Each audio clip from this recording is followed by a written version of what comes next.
I'm Joe Graydon. And I'm Terry Graydon. Welcome to this podcast of the People's Pharmacy. You can find previous podcasts and more information on a range of health topics at peoplespharmacy.com. Have you ever taken Prevacid or Prilosec? Millions of people take acid-suppressing drugs daily. Are there unexpected side effects? This is the People's Pharmacy with Terry and Joe Graydon.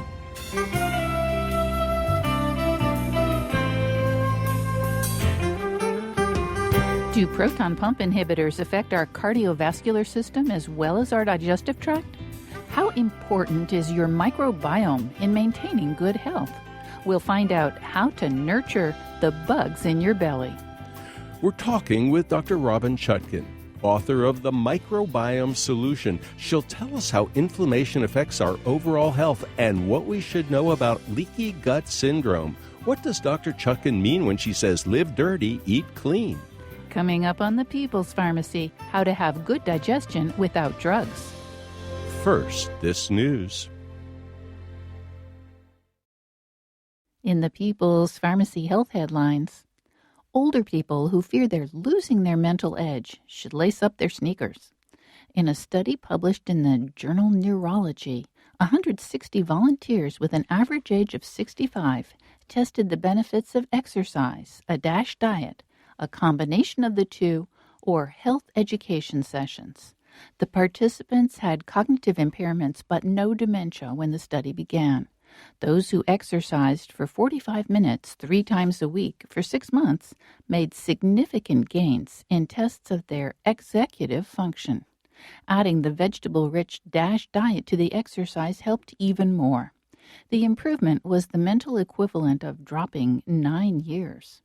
The volunteers assigned to health education sessions had worse scores on their executive function tests at the end of the 6 months than when they started. There are no drugs to ward off cognitive decline, but walking, jogging, or cycling might be the best medicine for maintaining brain function as we age. Exercise may also be a good way to keep blood pressure under control. Recent guidelines from the American College of Cardiology and the American Heart Association encourage physicians to treat people with systolic blood pressure at or above 130 and diastolic blood pressure at or over 80. These criteria mean that half of all adults in the United States would need treatment for hypertension. Most health professionals encourage people to lose weight and exercise more, but they may not know how effective exercise really is to lower blood pressure. A new meta-analysis published in the British Journal of Sports Medicine compared exercise to medications for blood pressure control. The investigators analyzed 391 randomized controlled trials. The authors report that for people with hypertension, exercise works about as well as commonly prescribed blood pressure medications to lower systolic blood pressure. An epidemiological study from the Mayo Clinic found that patients with lymphoma survive longer if they're physically active. More than 4,000 lymphoma patients treated at Mayo for a decade were asked about their pre-diagnosis exercise patterns. Those who were more active were also more likely to survive. People who increased their level of exercise following diagnosis also had better outcomes. People who decreased their physical activity following diagnosis fared less well over the 3-year follow-up period. The authors encouraged their medical colleagues to counsel patients and survivors on the importance of physical activity. When men catch the flu, are they sicker than women, or do they just complain more? A study in the BMJ suggests that premenopausal women have an immunological advantage over their male counterparts. Immune system cells cultured with cold-causing rhinoviruses responded differently according to whether they were from men or women. The female cells were more effective in responding to the viruses.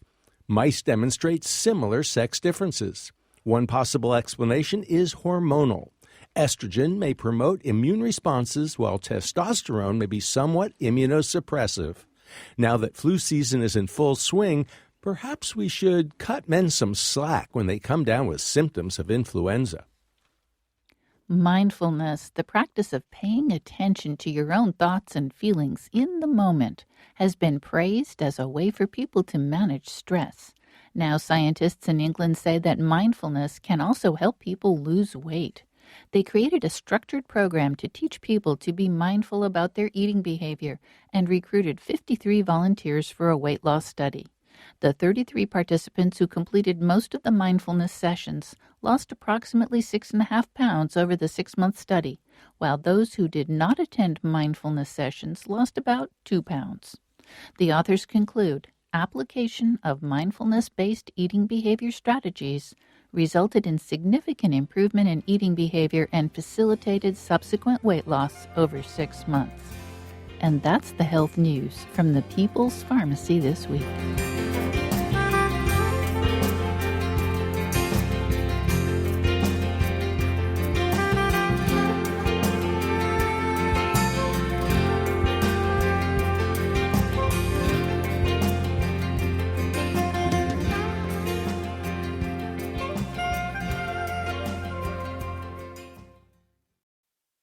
Welcome to the People's Pharmacy. I'm Joe Graydon. And I'm Terry Graydon. You know what to do for a headache, a stomach ache, a hangnail, or a cut to keep them from getting worse. But do you know anything about first aid for emotional injuries, like failing to make the team, or feeling lonely or rejected? Most of us have no idea how to keep minor emotional wounds from turning into more serious psychological problems. To help us learn more about emotional first aid, we turn to Dr. Guy Winch. He's a psychologist and author whose recent book is titled Emotional First Aid: Healing Rejection, Guilt, Failure, and Other Everyday Hurts. Welcome to the People's Pharmacy, Dr. Guy Winch. Thank you so much for having me. It's wonderful to have you on the show. And I guess the first question I'd like to ask you is that, most households have a medicine cabinet. We cut ourselves, we need a bandage, there's always something for first aid. But there's no psychological equivalent for minor injuries, psychological injuries that we all sustain in daily life. Could you help us understand what you mean when you say an emotional first aid kit is important? Absolutely. It's interesting because we actually sustain psychological injuries in life even more often than we do physical ones, at least as adults. We're much less likely to fall and scrape our knee 10 times a week. But the experience of feeling rejected or of failing at something, feeling lonely or feeling guilty are extremely familiar. Now, many of these actually can leave a kind of psychological wound that will nag at us and have an impact, much as you might have an open cut. But while we know how to treat open cuts, we actually completely ignore the fact that there are ways that we can and should treat certain psychological wounds when we sustain them. We don't quite even know how to evaluate whether we've sustained really a psychological wound.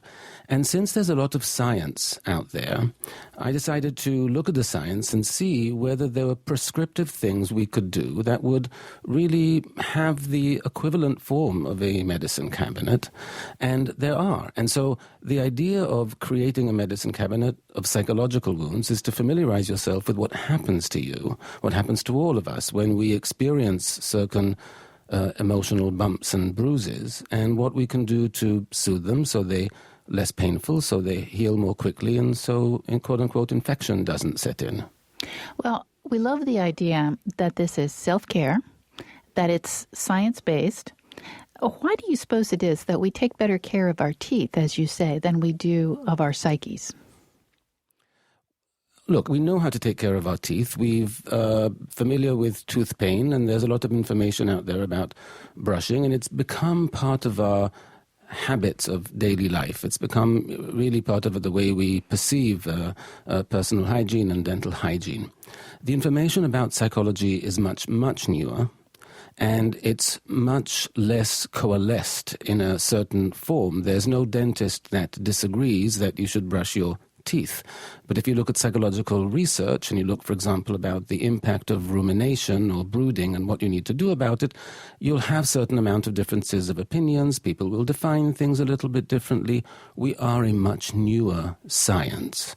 And for that reason, we're still, as it were, getting our act together and trying to establish some real basics. And so I think we're just further behind. I think we're kind of where we were in terms of personal hygiene roughly 100 years ago. The ideas were starting to come through, but it certainly wasn't something people did on a regular basis.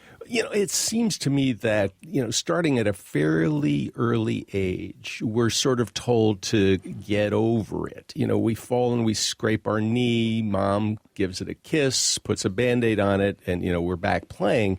But when it comes to the psychological hurts, especially children, on the playground, somebody insults us or somebody hurts our feelings in one way or another. You might be the last one chosen for the team. No, exactly. But there are no classes. Our parents don't tell us what we should do. So how good are we really at even assessing our psychological harm, particularly as kids? Look, to be honest with you, we're so bad that I wouldn't even distinguish between children and adults. Most people, if they're going to fall off a bike or wipe out on a skateboard, the first thing they will do is kind of check themselves to see maybe they broke something. They'll check their arms, they'll check their ribs, they'll check their legs. When we do get picked last for teams, when we do just fail to get into the school of our choice, or when we have a breakup and a very painful rejection, it doesn't occur to us to check ourselves, to ask ourselves, well, how is my self-esteem doing? What is my mood like? Because we don't have the underlying assumption that we can actually do anything about it, even if we were to come up with the answer that there was a certain injury there. We just wouldn't know what to do, when indeed there are things to do. But we are at the point where we don't even check ourselves after these experiences. We don't think to ask, how am I doing? Perhaps I need a certain something. Most what we see in the movies are that when the hero or whoever, character actor, whoever gets rejected, they have one treatment in their arsenal, usually tequila, sometimes vodka. But that's what they go for. They don't actually do any kind of exploration of their emotions or consider what steps they might take to make sure their self-esteem doesn't indeed suffer too much, or they don't feel like withdrawing from interacting with other potential romantic partners, etc. And so we're at a very, very basic level of knowledge. Dr. Winch, we understand that you have an identical twin and that growing up you learned about favoritism.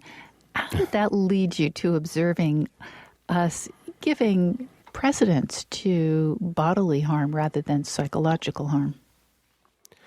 Well, look, it's one of the things that I think happen to most identical twins. If you're exactly the same, you become extremely acutely aware of whether there are any differences in how you're being treated and in how much, in what size the cookie is that you got. Oh, well, theirs was slightly larger. That seems unfair. After all, we're the same. And so you became very, very attuned to when things are being prioritized over others that should be kind of the same. And when I became a psychologist, one of the things that was very apparent to me was that we really tend to prioritize our bodies and our physical health over our minds in a substantial way. I mean, I've even said that, I spent 9 years getting my doctorate in psychology, and yet so many people, when they see my business card, look at it and go, oh, so you're a psychologist. Well, you're not a real doctor then. As first of all, I have a doctorate, so my title is doctor. But the point is not whether I'm a real doctor. The way they say that, it means, it doesn't have the cachet. It's not as good. It's not as relevant or as meaningful as being a physician. And I'm not arguing that physicians save lives and do wonderful things, but there's a way in which we invalidate psychology a lot of the times. I will just say one more thing about it. I had occasion in my private practice, this has actually happened, where a patient will look me in the eye and say completely seriously, well, you say that, but I don't really believe in feelings. As if it were, the Yeti or a unicorn, about something we actually have to have belief in. And yet this person has feelings, I'm sure they do, but they don't really believe in them. And what they mean is they don't believe they should have any import or influence our decisions in any kind of way. They're just a nuisance to be ignored. And that's the level of sophistication that we have, and it's not very advanced. Well, this seems to be what a lot of people believe when something happens. And so it might be at work, it might be a family situation, and when somebody's in pain, psychological pain, we will often say, well, just give it a little time, you'll get over it, or shake it off. It's just a minor insult. The boss criticized you. She may be a pain to everybody, and she may pick on you in particular, but don't take it personally. It'll pass. Why is that not such a good idea? First of all, it's not a good idea because the way our brains are wired, when we experience emotional pain, we experience it literally like we do physical pain. In brain scans and functional MRIs look the same when we're experiencing significant emotional pain and physical pain. They're almost identical. But the other thing is that when we experience emotional pain, when we feel rejected, even finding out that that actually didn't happen, it was a misunderstanding on our part, in studies has shown that it doesn't actually make you feel much better. You're still going to hurt. It's going to take a while to, stop feeling bad, even if you found out that it was actually a false assumption, you never were rejected. So telling somebody it shouldn't hurt, when it does and will, is only going to make them feel worse. Dr. Winch, sometimes people get the advice that, well, talk it out. That'll make you feel better. Is that always a good approach? The key active ingredient in feeling better if you talk it out is if the person you're talking it out with can truly and accurately validate your emotions. If you talk it out by going on a 45-minute tirade about how something upset you and the response you get was, oh, bummer, it's not going to feel very satisfying. You're not going to feel very cathartic.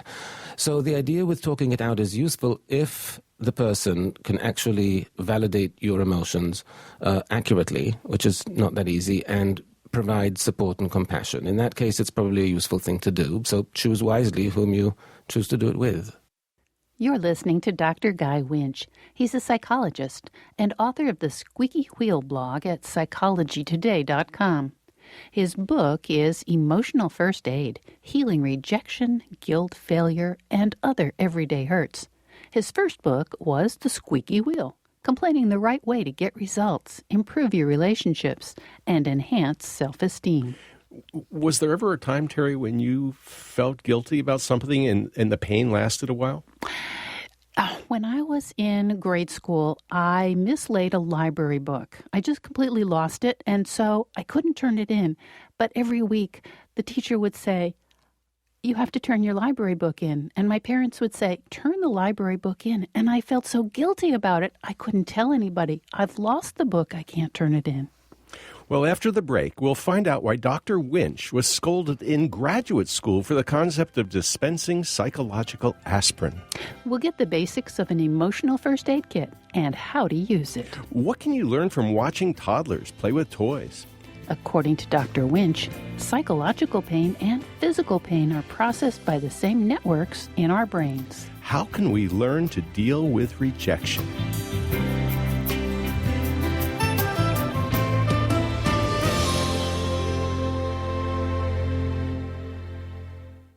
You're listening to The People's Pharmacy with Joe and Terry Graydon. If you like the information you hear when you listen to The People's Pharmacy, you may also enjoy our book published by National Geographic. It's The People's Pharmacy Quick and Handy Home Remedies, available online at peoplespharmacy.com or at your favorite bookstore.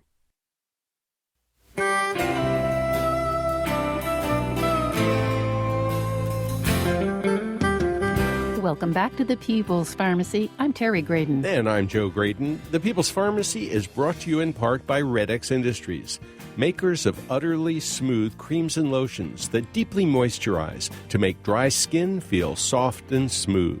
The number is 800-345-6888. 800-733-7339. The website is uttercream.com. If you'd like to order a CD of this show, you can call 800-732-2334. This is show number 1063. That number again, 800-732-2334. You can also place the order on our website. It's peoplespharmacy.com.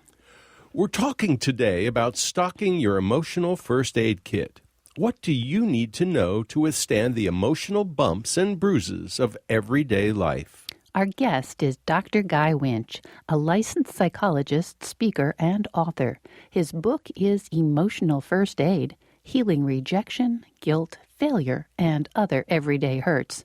His website is guywinch.com. That's GUYWINCH.com. Dr. Winch, you write that you were frequently criticized in grad school for giving specific and concrete suggestions, sharing that you were told not to dispense psychological aspirin. It just plain doesn't exist. Well, now you've put some of those suggestions in your book, and you have really, I think, communicated the concept that many of the diagnosable psychological conditions for which we seek professional treatment could be prevented if we applied emotional first aid to our wounds when we first sustained them. So can you tell us a little bit about your first aid kit, how it's organized, and how best to use it? So my first aid kit is organized in such a way that there are two parts to every issue. Number one, you have to understand what happens to you psychologically, emotionally, cognitively, so that you can understand what reactions you're having that are normative and be able to distinguish ones that are normative and ones that are not. And then you also need to know, okay, well, if these are the reactions that I'm having, if these are my quote-unquote symptoms, what are the salves and the treatments that I could apply to these treatments to make them better? And so I usually talk about specific occurrences, specific injuries, such as failure or rejection or loneliness or loss or low self-esteem, to be able to characterize, because these are all very common things, obviously, and so we do need to understand what happens to us, because we don't have the full picture. For example, if we fail at something, most people will say, well, that's very discouraging, and I will feel discouraged and maybe upset with myself. True, but there are going to be probably 3 or 4 other things that are going on that you might not be aware of and that actually need to be addressed if you're to fix whatever needs to be fixed, or if you're to bounce back with the same motivation and determination and confidence that you might. So the kit is organized by understanding what goes wrong and then understanding what you can do to touch each of those things that goes wrong. And it's organized by topic. So let's get very specific. You know, I've got a job to do. My boss has told me that I've got to be able to package, 50 widgets an hour, and I'm just not doing it. I mean, I can only get past 20 or 30 if I'm lucky. And he says, you fool, you're not doing the job that I hired you for. Get to work faster, be more efficient. And I'm feeling like I'm going as fast as I can. What am I going to do? Help. And I'm feeling guilty. I'm feeling like a failure. I'm feeling totally rejected. And maybe my job's on the line. So how do I overcome that? Except, obviously go faster, even if I feel like I can't do that. Those feelings, I'm going to go home feeling awful. Yes, you'll probably go home feeling awful. So here's what you can do to perhaps feel less awful. First of all, it's not okay these days for a boss to call us a fool or any kind of name. So that, I understand you just threw that in, but that's a slightly different thing. And so I just want to mark that as something that's not acceptable. But in general, here's what happens in that scenario. What's going to happen to you in that scenario after the boss yells at you, even if they give you a sharp look, say, is you're going to feel much more stressed and you're going to feel much more anxious. And what that's going to do, because they just told you that your performance was 60% of par, you're doing 30 an hour instead of 50. So what that's going to do, especially if you're new in the job, is it's going to really make you question your ability. It's going to make you think, oh my goodness, I can't do 50. Now, you've just started the job, so you're on a learning curve. It's very likely you could do 50 unless there's something wrong with your hands or your brain, which it doesn't seem to be. It's just a matter of when you can get up to speed. But feeling stressed and feeling anxious and questioning your ability will prevent you from doing that. And one of the things failure does to us is it distorts our perceptions of our abilities. It makes us feel that our abilities are not up to par when they might be. We've done studies in which we've had people fail on tasks, college students fail on a task that we deemed something that an 11-year-old could do. But we set them up to fail. We rigged it. But then when we gave them a normalized version of that task, which 11-year-olds could do, they failed again. Not because they weren't capable, because they had convinced themselves, oh, I can't do this. And that happens to us all the time when we encounter failure or setbacks. We tend to think, oh, I can't do this. And a large percentage of us respond that way. And it's a distortion because we literally distort our perceptions of our abilities. Once you know that, you can become aware that you have to correct the distortion. A, to minimize it in your head because that's actually not real, that's just a feeling. B, to realize that your motivation has been hampered. And C, to realize that you need to do something to bounce back. So if I may just very quickly, here's a couple of things I would suggest the widget maker do to bounce back. Number one, the enemy of feelings of helplessness are feelings of control. So look at where you can assert more control in your task. Perhaps there's a way you're standing that you can change. Perhaps there's a different method that you're using, a different technique which you can try to see what works better. Perhaps you can turn your back a bit so your boss isn't literally looking over your shoulder every moment. The idea is find ways you can assert a measure of control on the task so you feel that more of it is in your hands than not. And that will help fight feelings of helplessness and restore your motivation and determination. And also, don't become self-critical. Sometimes people start saying, well, I'm an idiot, I can't get this. You're not an idiot, you're new to it. It'll take you a little bit of time. So have a little bit more patience. Frame the task as a learning curve rather as something you need to be born knowing how to do. And have a little bit more patience and compassion. And then you're likely to function at a higher level. Now, I understand that there was a study with Jack-in-the-Box toys in very young children. Can you tell us a bit about that, please? That actually wasn't a study. It was just something I observed myself. I was at a daycare center. This is quite a few years ago, and there was this Jack-in-the-Box toy that it was 3 identical toys. Daycare centers, they often have duplicates, and there were 3 toddlers, and they had to slide a button, a certain color button in a certain direction for the top to open, and I think there was a cute puppet that leapt out. And it was really fascinating to watch 3 toddlers, roughly identical ages, approach the task and consequently the frustration of it so differently. One girl just started pulling the wrong buttons, and she did everything she could with the buttons, it's just they were the wrong ones. And then after a couple of minutes perhaps, she just sat back and looked at the box with her lower lip trembling, but she didn't touch it. There was this little boy next to her who saw her struggle before he could even reach out to his box, and once he saw her struggle and her lip tremble and her fail, he just looked at his box and burst into tears without even trying. And then a third girl just went to town. She literally did everything she could possibly think of. There was sweat accumulating on her upper lip. But eventually she did the right thing by chance.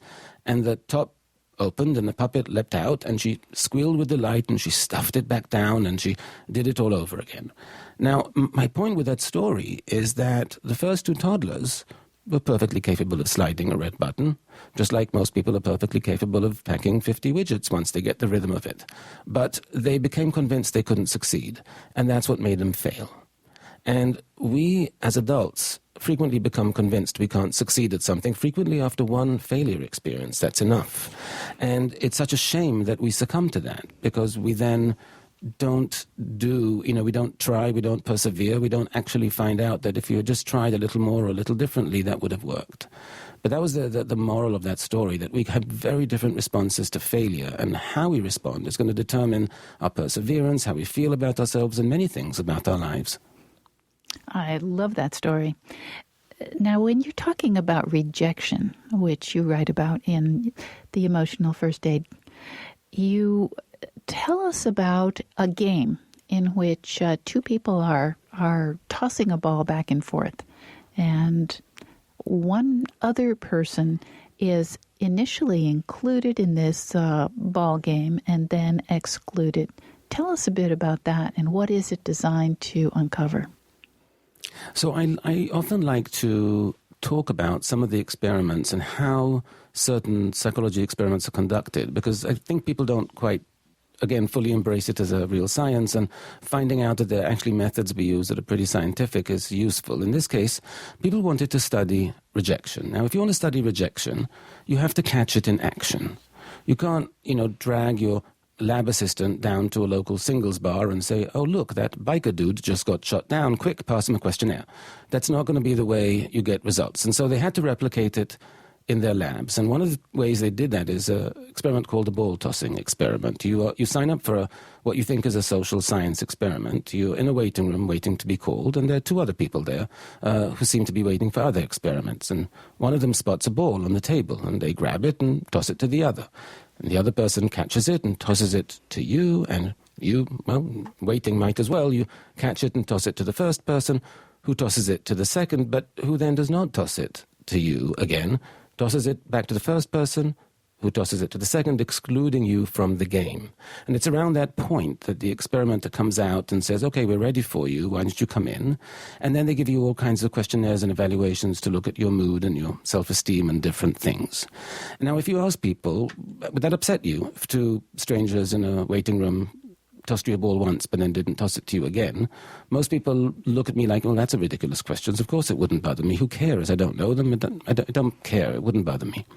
But in fact, it does bother us. It bothers us quite significantly, because people very consistently report significant drops in mood, drops in self-esteem. They report surges of anger and frustration, and their fundamental need to belong, to feel a part of, from our tribal backgrounds, feels unsettled. And so people are very upset after this seemingly ridiculous experiment. And as I indicated earlier, even when they would then find out at some point, oh, actually those were research confederates, they weren't actually two real people there, that it wasn't real, they don't feel much less upset in the moment they find it out. It takes a while for that emotional pain to subside. And it's an amazing way to look at how we respond to rejection, because that's exactly what happens. And that's a very mild rejection as far as they go, but very instructive in terms of what impact it can have on us, even the mild ones. Now, you've just mentioned emotional pain. I was fascinated to read that emotional pain is processed in our brains almost the same way as physical pain. Can you tell us a bit more about that?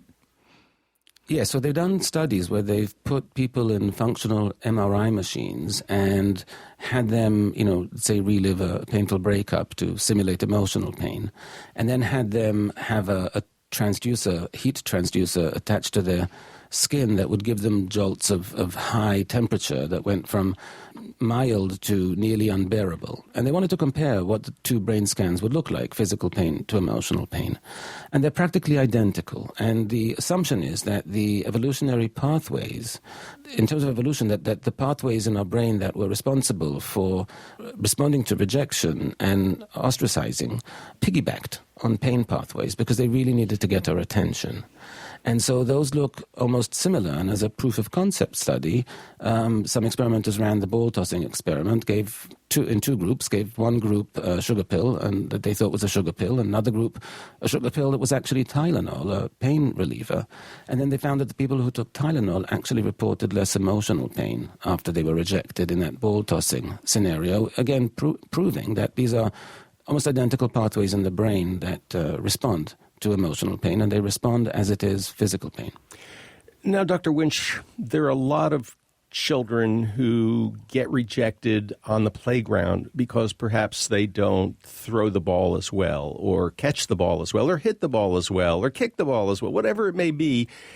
And so they don't get chosen first or second, or maybe even third. Maybe they're last.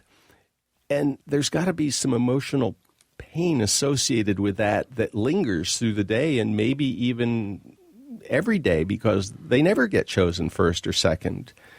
And I'm just wondering if you can tell us a little bit about a personal experience of professional rejection, feelings of failure, and how you yourself dealt with that rejection. So, yes, first of all, it's absolutely true. When you get picked last for a team, no matter what age, it's going to hurt. And if people say to you, oh, just shrug it off, it doesn't matter, well, it doesn't help because it's going to hurt. I started to get interested in writing many years ago. I was already a psychologist and decided, I'm going to write on the side because I really enjoyed writing. And I did. I wrote every day, several hours a day, for 14 years. And I didn't make a penny. Nothing I ever wrote ever got published or produced. Some of them were screenplays. I literally got nowhere. And I finished many projects over that time. And it certainly was discouraging when you're putting in so much effort. You're doing something that you really enjoy. You're producing things you think are certainly worthy-ish, and yet you get nothing. And my own strategies for dealing with, and we can call it failure because it was 14 years worth, it was abject failure. My own strategy was, when the minute I got a rejection, based from an agent, from an editor, from a producer, whatever it was, my response was I gave myself the rest of the day to feel bad, and the next day I started a new project. And it really worked for me because the message there was, yeah, you get to have your feelings, but you don't get to feel utterly defeated. You fight back and you start a new project, and this might be the one. And so that's what I did every time I got a rejection. Now, I'm going to be honest, there were some days I got several rejections. And I didn't start several projects the next day. One was sufficient. But the idea is that that strategy really messaged to myself what I wanted to message, which was, yeah, that's upsetting, but, get up and push forward. Because if you persevere, you will eventually succeed. It took 14 years, but I did eventually succeed. You're listening to Dr. Guy Winch. Dr. Winch is a psychologist and author of Emotional First Aid, Healing Rejection, Guilt, Failure, and Other Everyday Hurts. His previous book was The Squeaky Wheel, Complaining the Right Way to Get Results, Improve Your Relationships, and Enhance Self-Esteem. He writes the Squeaky Wheel blog at psychologytoday.com. This reminds me a little bit of my interactions with the Food and Drug Administration. I keep coming back year after year complaining about certain things, and they keep rejecting me. Well, it seems like you have met failure many times, and yet you are persistent. Yeah, I'm persistent. Perseverant. That's a nice way of describing it. Well, we need to take a break, but when we come back, we'll find out how loneliness could be contagious. What can you do to counteract loneliness? We'll learn about how to build relationship muscles, since that's one of the best ways to deal with loneliness. What makes an effective apology? And how can it help us deal with feelings of guilt? When can we use our emotional first aid kit on our own? And when do we need to seek professional help?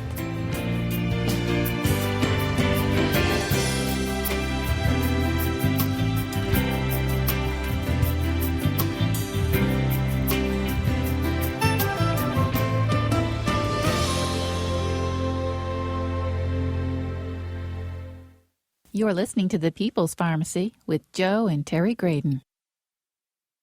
If you value the health information you get when you listen to The People's Pharmacy, consider subscribing to our email newsletter. You'll get the latest health news and information on upcoming podcasts delivered to your inbox twice a week. Look for the link at peoplespharmacy.com.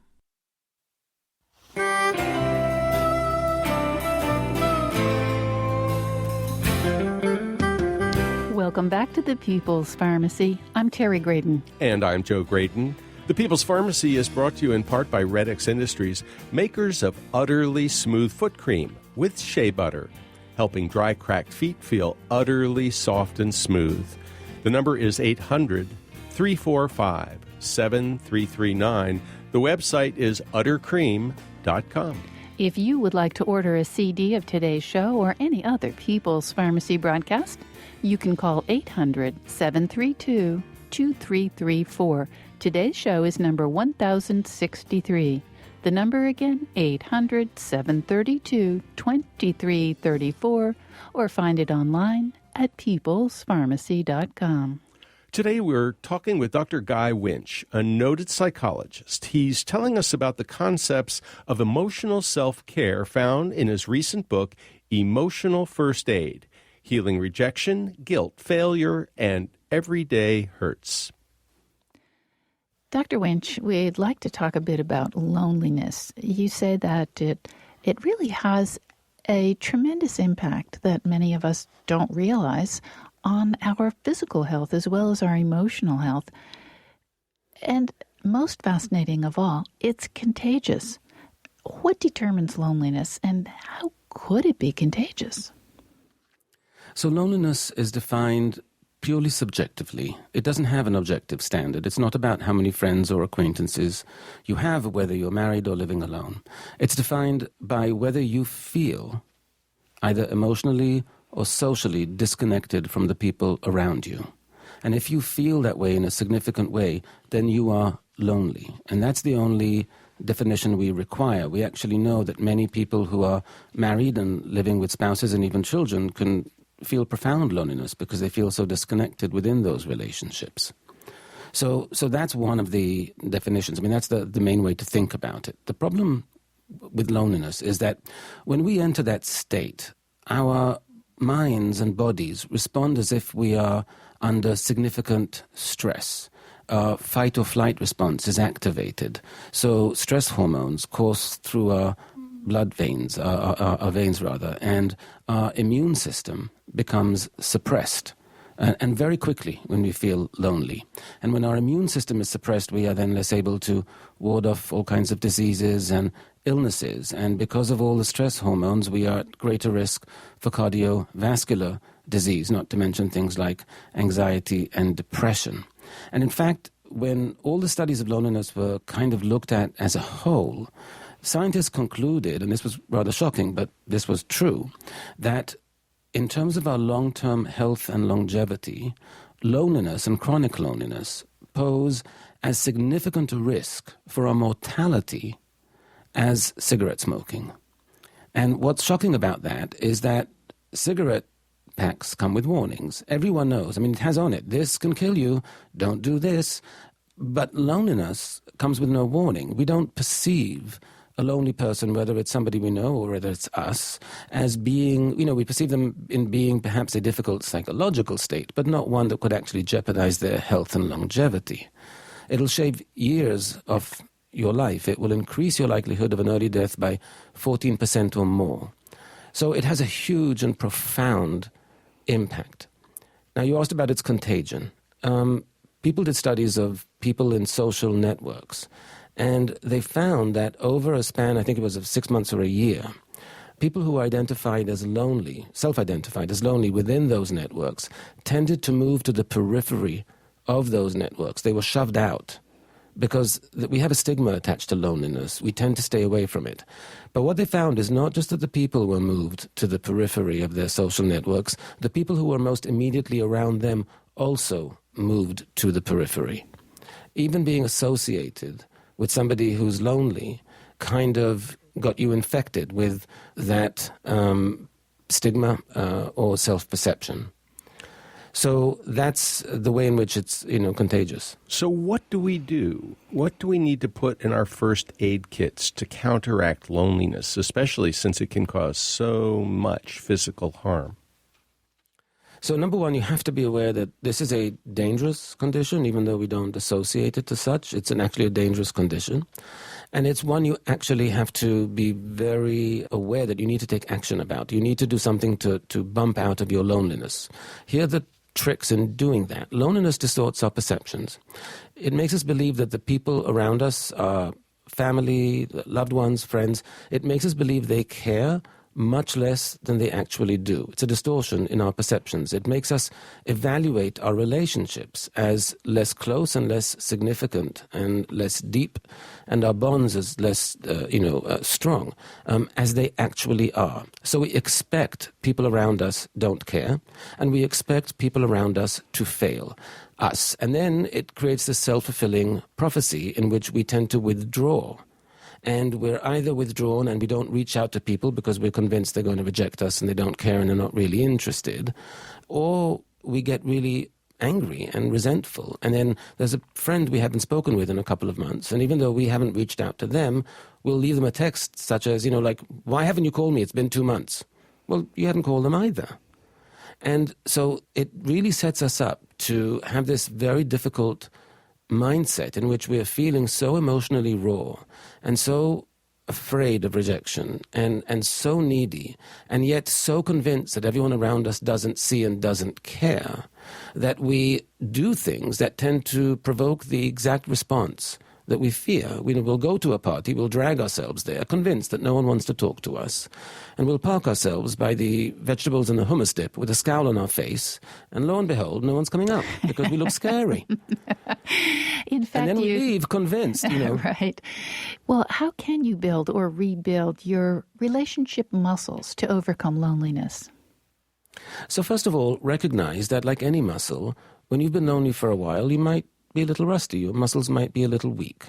So don't judge yourself like somebody who's getting over a difficult divorce and hasn't, been with anyone and hasn't dated for many, many years. You're not going to be great on your first date. Maybe you will be, but it's possible you'll be a little either overeager or underspoken or, too hesitant. Give yourself time to kind of get the hang of things.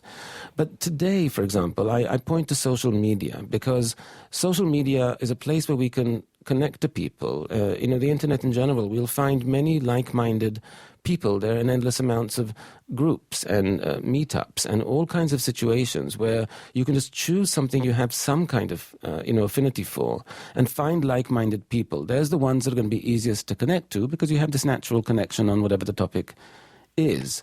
But again, if you have to get over the perception that no one will want to talk to you, that no one will be interested, you have to be able to take this leap of faith and approach with a smile because it's going to elicit a response.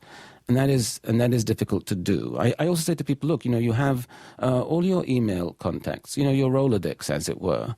There are people there you probably haven't seen for a couple of months or a year or two, but reach out, say, hey, I haven't seen you for a bit, let's grab coffee. And do that with everyone you know and see that you'll get a lot of responses and start to people your calendar and to fill it and people your life. And when you do that, you'll start to emerge from loneliness. Things will get a little less scary and a little easier. But that first step is hard. Dr. Winch, I'd like to talk a little bit about guilt because it's a pretty common emotion. And so when we screw up, when we hurt someone's feelings, when we do something that we somehow feel is not what we could have accomplished, we feel guilty. And those guilty feelings, they can linger. What can we pull out of our psychological medicine cabinet, so to speak, to overcome those feelings of guilt that can overwhelm us?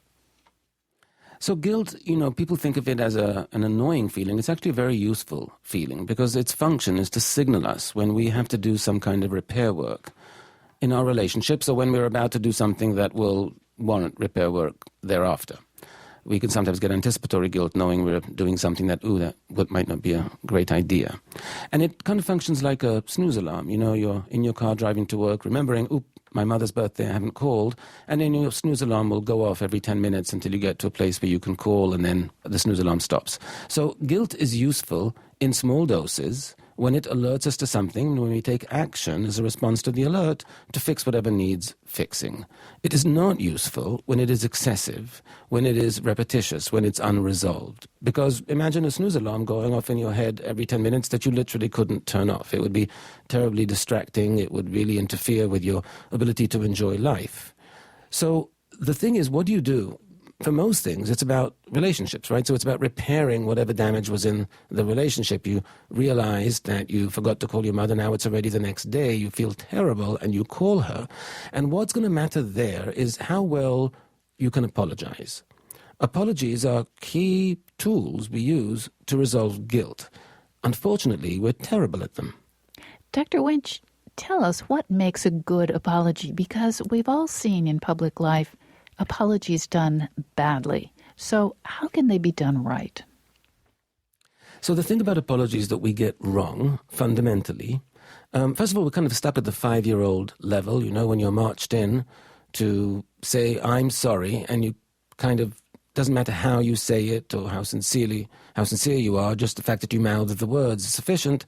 It's kind of where we are in terms of what we think an apology is about. But what an apology is actually about is it's not about you. It's not about why you did what you did. It's not about your excuses, your justifications, however compelling they might be. An apology is about the other person.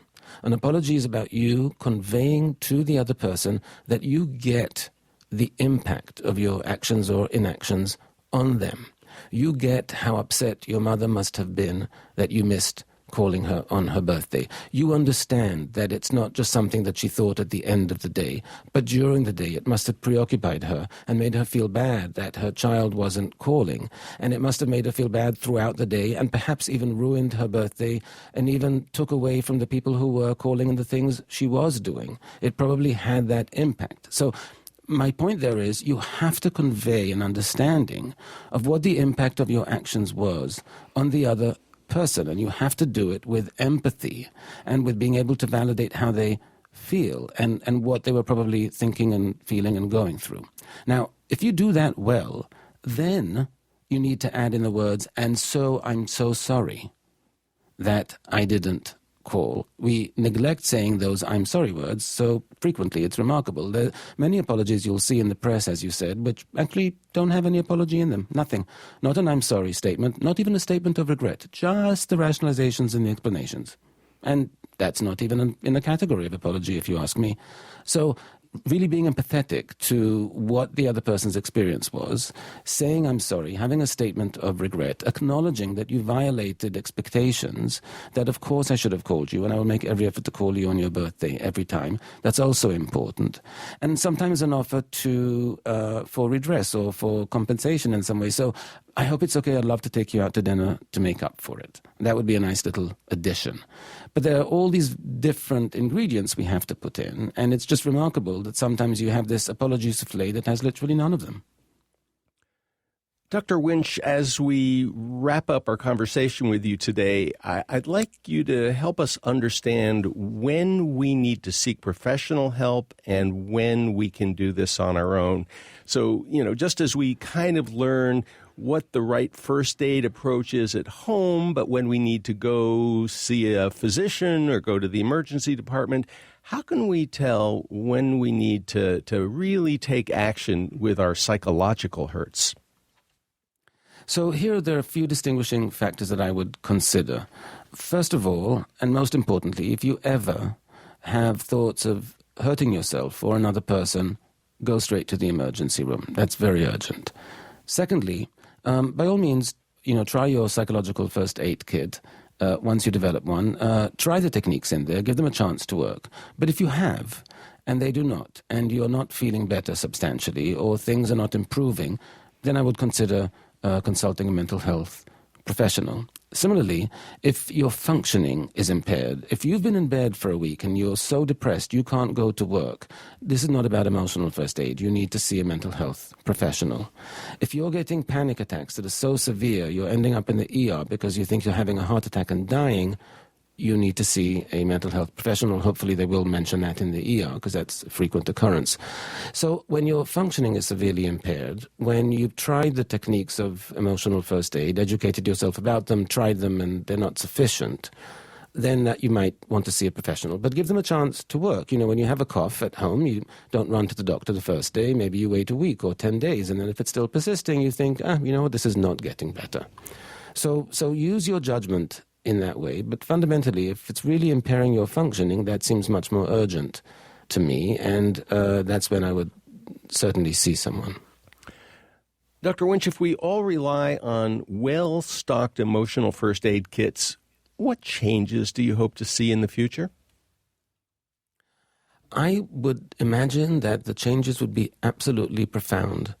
Because if we're all walking around and using the same diligence to take care of our minds as we do our teeth, indeed, and our bodies, then we'll tend to be emotionally healthier. We'll tend to be less depressed. We'll tend to be less lonely. We'll know how to overcome failure and to function to our capacities and to really self-actualize and feel empowered and get the most out of life. And if we know how to apologize effectively, we'll be able to build stronger relationships and maintain them. And so I think the impact on our quality of life can be absolutely profound as individuals, as communities, and as a society at whole. I literally cannot wait for the day that we are as good at taking care of our emotional health as we are our physical health. I hope I'm around to see it, but it should be a nice place to live.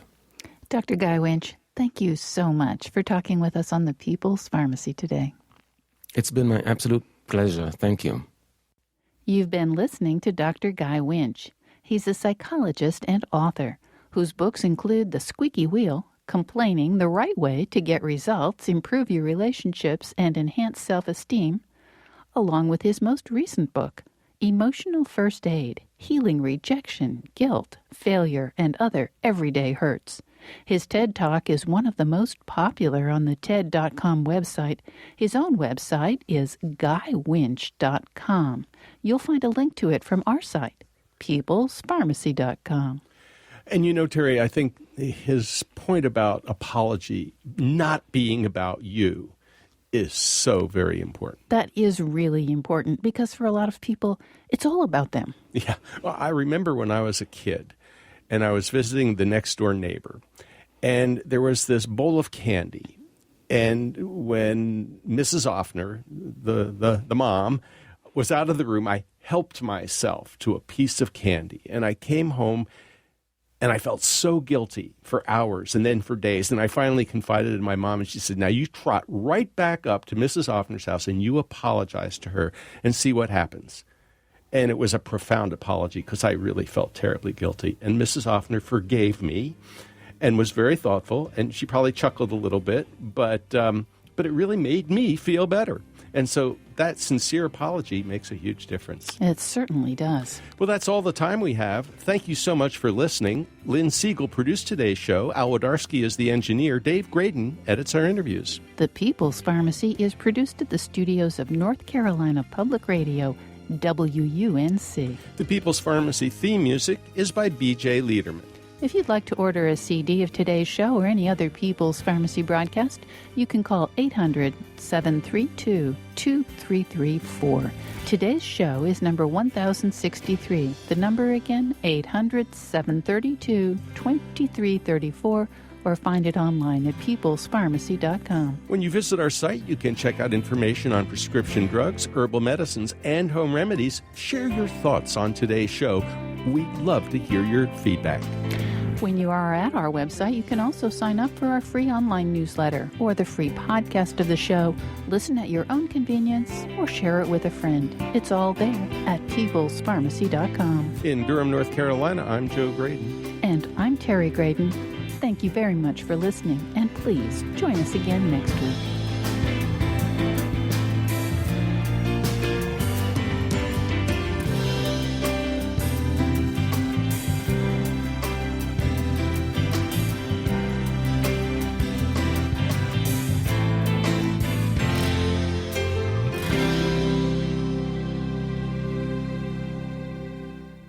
We hope you enjoyed this podcast. If so, please consider taking a minute to write a review on iTunes. And thanks for listening to The People's Pharmacy.